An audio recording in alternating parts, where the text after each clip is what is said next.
This is Big Mac, my Pacman frog, and in just 18 months, he went from this tiny little pebble to this huge chunky boy. Because he's been an amazing eater for me, his growth rate has been astronomical, and it's been quite hard to keep up with upgrades. But now that his growth rate has started to slow down, I think it's time to give him his permanent adult enclosure. Since Big Mac has the appetite of a T-Rex, I think it's only fitting that his adult enclosure is themed after a Jurassic jungle. So follow along for the full setup of this Jurassic Park inspired build, where I make a fully custom background and a beautiful bioactive setup for my Pacman frog Big Mac. First, we had to build the enclosure itself, and Viperia were kind enough to gift me all the new enclosures for the brand new reptile room. This unit is 6 foot deep, 2 foot long, and 2 foot high, and Viperia divided it into 3 for me. This created 3 2-foot cubes, which is plenty of space for a Pacman frog. The enclosures are made from PVC, which maintains humidity and heat perfectly. If you'd like to get your own Viperia Vivarium, then make sure you check out the link in the description or in the pinned comment. Now that the enclosure was built, we could start working on his custom background. I used XPS foam as a base and then took my wire drill brush and started to carve rocky crevices into that foam. When I think of Jurassic Park, I think one of the most memorable scenes is when they're flying in over the mountains. So I used excess XPS foam to build up mountains and recreate that scene. I used a hot wire to cut the foam as needed and then toothpicks to hold them in place. Once I was happy with the depth of the mountains, I then covered them in expanding foam to hold everything together. I let the foam cure for 24 hours and then carved it with a knife, a drill brush, and a hot wire to create a really smooth surface for the grout to go onto. I did 3 layers of grout. The first layer is really thin to get into all of the cracks so everything is saturated. The second coat is a lot thicker to smooth everything out, and then the third one is another thin coat.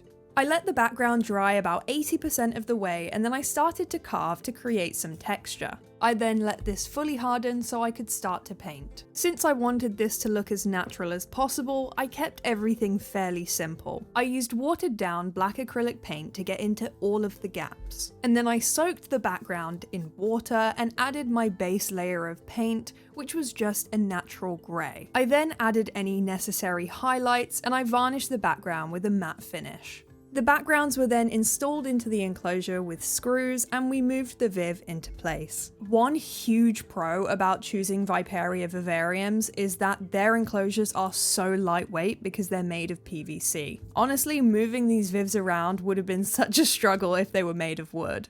But now we can finally start setting up the enclosure. Since this Viv is going to be bioactive, I need a drainage layer. I've opted for aquarium filter sponge as my drainage layer, as it's a lot more lightweight than lacquer balls. I added in the drainage layer and also these branches which I siliconed in place so he doesn't knock them over. And then I placed my substrate directly on top of that drainage layer. My substrate mix is made up of topsoil, coconut fiber, sphagnum moss, and leaf litter. I mixed everything together thoroughly, and I'm hoping that this substrate will stay nice and fluffy to keep the plants healthy. Speaking of plants, I started to depot them. I remove any excess soil from the roots and then I run the plants under some warm water. This is because of where I get my plants from. I get them from a variety of places like B&Q, reptile shops, garden centers, and some of those places do tend to use fertilizer. Fertilizer can actually be detrimental for your frog, so that's why I make sure everything is removed.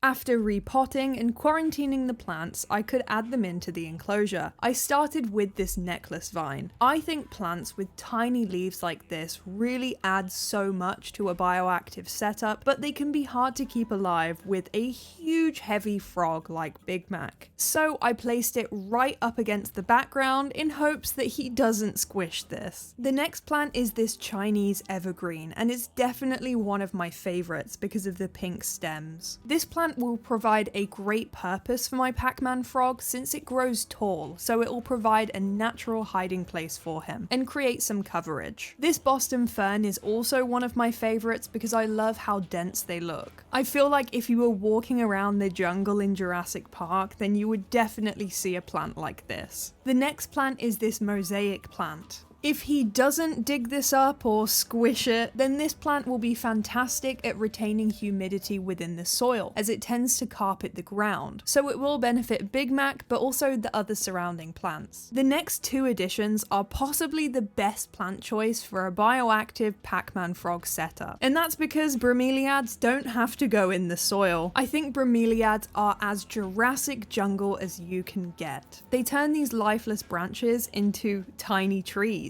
and they provide natural shaded areas for Big Mac to rest under. I use zip ties to attach them to the branches, and then I fill the center cup with water to prevent them from drying out.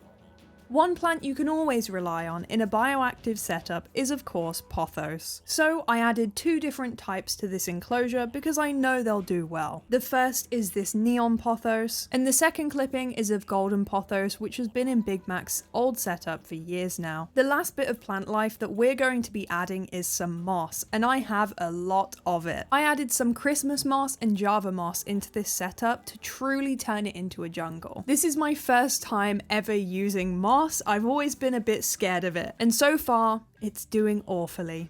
I placed some moss on the bottom of the enclosure so it would carpet the ground and retain humidity for him. I then took my Christmas and Java moss and placed this along the branches and also on the background in hopes that it would cover it eventually and look like the mountains from the movie. Although I secured sphagnum moss on the background to go underneath the Christmas moss, it still unfortunately hasn't done very well.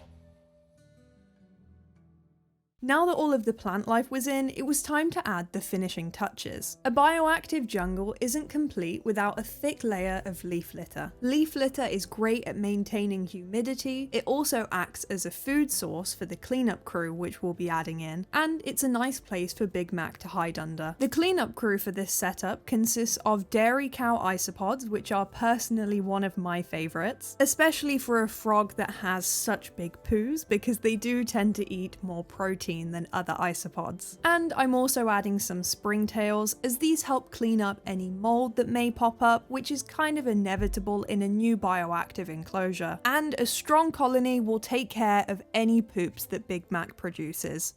I then gave the enclosure a heavy mist down and moved on to the most important step of setting up a bioactive Pacman frog enclosure, and that is to leave it alone for a while. I left the plants to settle in for a few weeks before I moved him in so they could get properly rooted. Some did really well and others didn't, but once I noticed new growth within the enclosure, that's when I knew it was time to add the man himself. But before I could add him in, I had to complete one final task, and that was setting up his heating and lighting. Pacman frogs are ectothermic, which means they need an external heat source to warm themselves up. I opted for a 25-watt eco-halogen bulb, and I connected this to a dimming thermostat. Pacman frogs also have very large bone structures, so to prevent metabolic bone disease, I used a 2.4% UVB unit to synthesize the calcium in his diet. Big Mac and the plants will also benefit from visible light, so I added in an LED bar.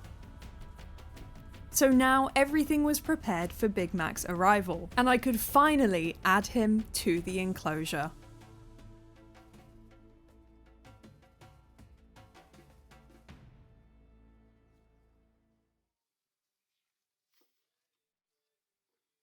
Well, that was kind of underwhelming. That's owning a Pacman frog for you though. Thank you so much for watching today's video. I really hope you did enjoy it. I'm currently in the middle of building my dream reptile room, and every week you get a sneak peek of how it's coming along, this being one of them. If you want to see more updates on the reptile room, then make sure you hit subscribe and also turn on the notification bell. If you've made it this far into the video, then make sure you comment down below what your reptiles and amphibians are called, and I hope you have a wonderful rest of your day. I'll see you all later. Bye bye.